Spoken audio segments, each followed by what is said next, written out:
कांच के उपकरण है, यहाँ पे कांच लिखा है। कांच के उपकरणों को डिटर्जेंट से धोकर हॉट एयर ओवन में ड्राई करते हैं।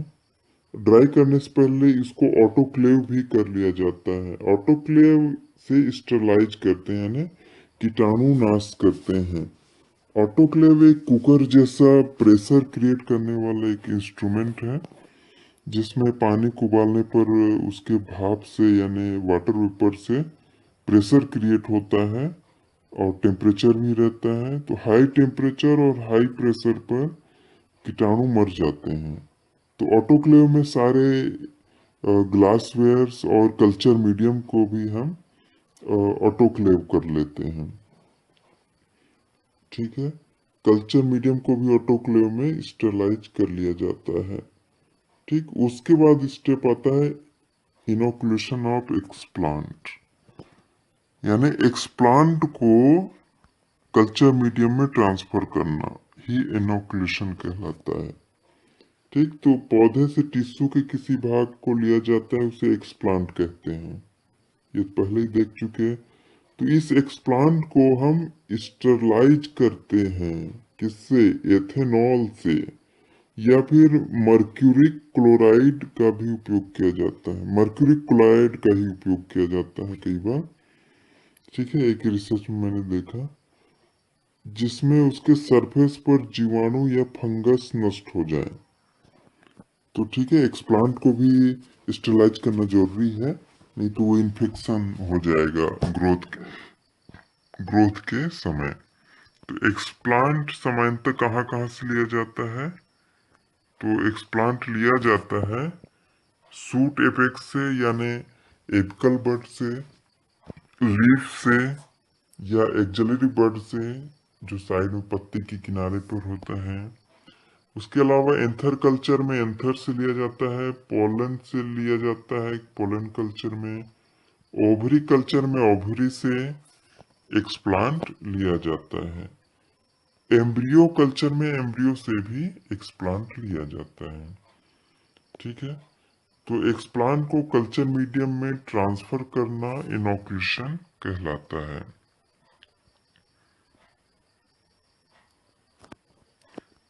ठीक, तो इनोकुलेशन करते हैं, और ये प्रोसेस जो है ये हम लेमिनार एयर फ्लो के अंदर करते हैं। ठीक है, एक्सप्लांट को ट्रांसफर करते हैं। लेमिनार एयर फ्लो एक बड़ा चैम्बर जैसा होता है, एक बड़ा जैसे हारमोनियम होता है उतना बड़ा चैम्बर होता है। और उसमें हम क्या करते हैं कि तीन वो पैक होता है, सामने से केवल खुला होता है, जिधर से हम वो सारा प्रोसेस वहीं पर करते हैं। तो उसमें क्या होता है, एक फ्लो हवा का आता है सामने से। वो हवा भी स्टरलाइज्ड होती है, यानी कीटाणु रहित होती है। और उस पूरे चैम्बर को हम यूवी लाइट से स्टरलाइज करते हैं। यूवी लाइट क्या होता है कि कीटाणु को मार देता है। यूवी लाइट हम जानते हैं कि ये म्यूटाजेनिक होता है, मतलब म्यूटेशन उत्पन्न कर देता है। तो जब डीएनए में म्यूटेशन हो गया तो कोई भी कोशिका जीवित नहीं रह सकती। उसी तरीके से जीवाणु भी जीवित नहीं रह पाते हैं, फंगस स्पोर भी ग्रोथ नहीं कर पाते हैं। ठीक है, तो यूवी लाइट से स्टरलाइज किया जाता है। इसमें एथेनॉल से भी पोछा लगाया जाता है, जिससे कीटाणु सरफेस पर या धूल कण हट जाए। तो लेमिनार एयर फ्लो में सारा काम करने से क्या होता है, संक्रमण खतरा कम रहता है। ठीक है, उसके बाद देखते हैं ये इस तरीके से कॉनिकल फ्लास्क में भी हम यूज कर सकते हैं। तो इसमें जैसे ये कॉटन प्लग आप देख रहे हैं, ये सुरक्षा के लिए रहता है, जिससे हवा तो पास हो, ऑक्सीजन, क्योंकि ऑक्सीजन इसके ग्रोथ के लिए जरूरी है, सेल ग्रोथ के लिए, परंतु जीवाणु और फंगस के स्पोर रुक जाए और वो इन्फेक्शन न कर पाए। अंदर जाएंगे तो इन्फेक्शन करेंगे। ठीक है, तो इसके बाद है इसे माइक्रो प्रोपेगेशन चैम्बर में रखते हैं, जिसमें बीओडी इंक्यूबेटर भी यूज किया जाता है। बीओडी इंक्यूबेटर में भी इसको रखा जाता है। इंक्यूबेटर होता है जिसमें टेम्परेचर हम रखते हैं, इंक्यूब करते हैं उसको। और बीओडी अर्थात इसमें ऑक्सीजन की सप्लाई को भी नियंत्रित किया जा सकता है। बीओडी यानी बायोलॉजिकल ऑक्सीजन डिमांड। साथ में टेम्परेचर और ऑक्सीजन सप्लाई इसमें नियंत्रित होते हैं। ठीक है, तो इसमें हम रखते हैं। इसके अलावा भी कई सिस्टम हो सकते हैं। टिश्यू में सेल डिवीजन होता है और कैलस बनता है। ठीक है, ये टिश्यू कल्चर का स्टेप हो गया। और उसके बाद ऑर्गेनोजेनेसिस होता है। ऑर्गेनोजेनेसिस में दो स्टेप होते हैं, सूट रिजेनरेशन और रूट रिजेनरेशन। सूट का निर्माण और रूट का निर्माण। तो पहले जो होता है वो सूट रिजेनरेशन होता है। ठीक, और इसमें विशेष कल्चर मीडियम यूज होता है जिसमें साइटोकाइनिन ज्यादा मात्रा में होता है। ऑक्सीजन कभी कभी कम मात्रा में लिया जाता है। अलग अलग पौधों में अलग अलग ये डिपेंड करेगा। जैसे एक स्टडी में 1 mg साइटोकाइनिन यूज किया गया, उसमें भी दोनों टाइप को आधा आधा यूज किया गया था। मैंने ऐसा देखा था। ठीक है, तो सूट जब थोड़े बनने लगते हैं और थोड़े बड़े हो जाते हैं तब हम इसको रूट रिजेनरेशन में ले जाते हैं। ठीक है, जब थोड़े सूट बड़े हो जाते हैं तब इसमें हम रूट रिजेनरेशन के लिए करते हैं। तो रूट रिजेनरेशन में देखते हैं हम, इसमें कल्चर मीडियम जो होता है,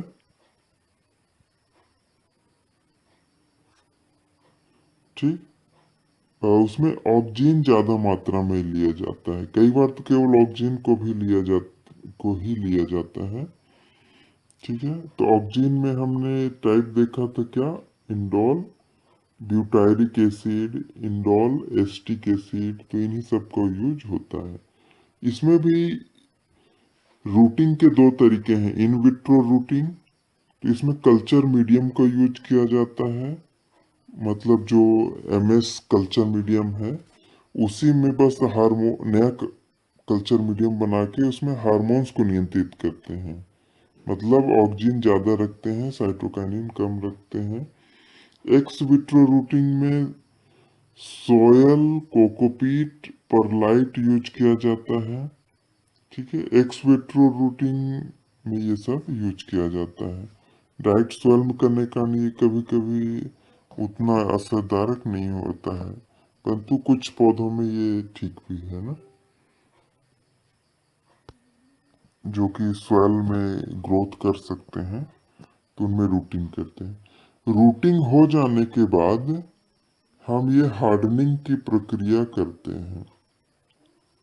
हार्डनिंग यानी मजबूतीकरण, इसी को एक्लेमेटाइजेशन भी कहते हैं। एक्लीमेटाइजेशन अर्थात नेचुरल वातावरण के संपर्क में अनुकूलन प्राप्त कर लेना। ठीक है, जैसे हमने जो नए पौधे बने हैं, तो ये कहाँ बने हैं, ये बहुत सॉफ्ट पौधे हैं, नेचुरल वातावरण में रहने लायक, मजबूत नहीं होते हैं। तो इनको मजबूत बनाना ही क्या कहलाता है, हार्डनिंग कहलाता है। इसको हम धीरे धीरे इन विट्रो से यानी लैब से निकालकर धीरे धीरे वातावरण के संपर्क में लाते हैं। ठीक, तो ये भी दो तरीके से होता है, इन विट्रो हार्डनिंग हो सकता है या एक्स विट्रो हार्डनिंग हो सकता है। तो इन विट्रो हार्डनिंग में हम एमएस से साल्ट सॉल्यूशन का यूज करते हैं। ये एमएस साल्ट सॉल्यूशन क्या है, और ये भी पहली बात डाइल्यूटेड होता है। जैसे हमने एमएस कल्चर मीडियम जो यूज किया था, ये उसी के साल्ट सारे साल्ट हैं। बस इसमें क्या है कि ये पहली बात तो डाइल्यूटेड है, मतलब 1/10 तक डाइल्यूटेड भी लिया जाता है, कई बार 1/4 डाइल्यूटेड लिया जाता है। डाइल्यूटेड का अर्थ है कि उतने कम मात्रा में साल्ट डाला गया है। ठीक है, जैसे 1/10 में 10 गुना कम साल्ट है, 1/4 में 4 गुना कम साल्ट है। और साल्ट सॉल्यूशन इसलिए बोले क्योंकि इसमें प्लांट हार्मोन्स नहीं होते, प्लांट हार्मोन्स हम नहीं डालते। क्योंकि प्लांट हार्मोन्स पौधे में खुद बनने लगे हैं, तो हम चाहते हैं कि पौधा खुद उसी के भरोसे जीवित हो और अपने आप को मजबूत बनाए। उसी तरीके से सुक्रोज भी हम नहीं डालते हैं, नो सुक्रोज, जो कि एनर्जी सोर्स का काम करता है। क्यों? क्योंकि हम चाहते हैं कि फोटोसिंथेसिस में वो खुद अपना भोजन सुक्रोज बनाने लगे। फोटोसिंथेसिस चूंकि बड़ा हो चुका है, थोड़ा पौधा हरे पत्ते आ चुके हैं, तो वो खुद बनाने लगता है। ठीक है, और धीरे धीरे ये हार्डनिंग की प्रक्रिया होती है। तो ये कल्चर मीडियम यानी MS साल्ट सॉल्यूशन के साथ में कोकोपीट भी ठोस आधार के रूप में यूज किया जाता है। परलाइट और वर्मिकुलाइट का भी उपयोग होता है, ये तीनों का मिश्रण। परलाइट और वर्मिकुलाइट ये कुछ चट्टानें होती हैं। ठीक, परलाइट ये ज्वालामुखी के चट्टानें होती हैं। कुछ विशेष चट्टानें हैं जो कि क्रिस्टल कांच के आकार, ये कांच की तरह होती हैं। और वर्मिकुलाइट भी एक चट्टान है सिलिकेट्स की, जो गर्म करके हम उसको पीस लेते हैं। ठीक है, कोकोपीट ये नारियल के पेड़ के छिलके से, नारियल के फल का छिलका जो होता है उसको काट काट के छोटे छोटे बुरादा बारीक के चूर्ण बना लिया जाता है, तो वो कोकोपीट कहलाता है। ठीक है, तो ये इन विट्रो हार्डनिंग हो गया। एक्स विट्रो हार्डनिंग में हम सॉइल का उपयोग करते हैं, पर ये एक्स विट्रो हार्डनिंग भी जो है उसमें भी दो स्टेप होते हैं, जिसमें कोकोपीट, परलाइट और सोलराइट भी यूज किया जाता है पहले चरण में। उसके बाद हम उसको सॉइल में हार्डनिंग करते हैं। ठीक है, तो इसको दो स्टेप हम यहाँ पे नाम ही दिया गया है। जैसे पहला है प्राइमरी हार्डनिंग, जिसमें कोकोपीट, सोलेराइट या जियोलाइट यूज किया जाता है।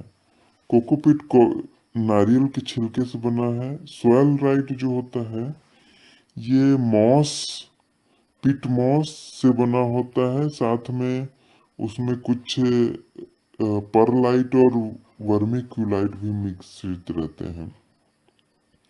तो ये पिट मॉस क्या होता है? ये ब्रायोफाइटिक पौधे होते हैं या एल्गी के कुछ पौधे जो कि कुशन के आकार के होते हैं, यानी गद्देदार होते हैं और पानी को धारण करने की क्षमता इसमें होती है। हार्डनिंग पर मैंने एक अलग से वीडियो बनाया है डिटेल में, इसलिए मैं इसमें ज़्यादा डिटेल नहीं बता रहा हूँ। उसमें मैंने जियोलाइट, सोइलराइट के बारे में डिटेल बताया है, क्या किससे मिलकर बना होता है ना। पिट मिक्स भी ऐसे ही होता है, पिट मॉस और कुछ कुछ चीज़ें और मिलाई जाती हैं।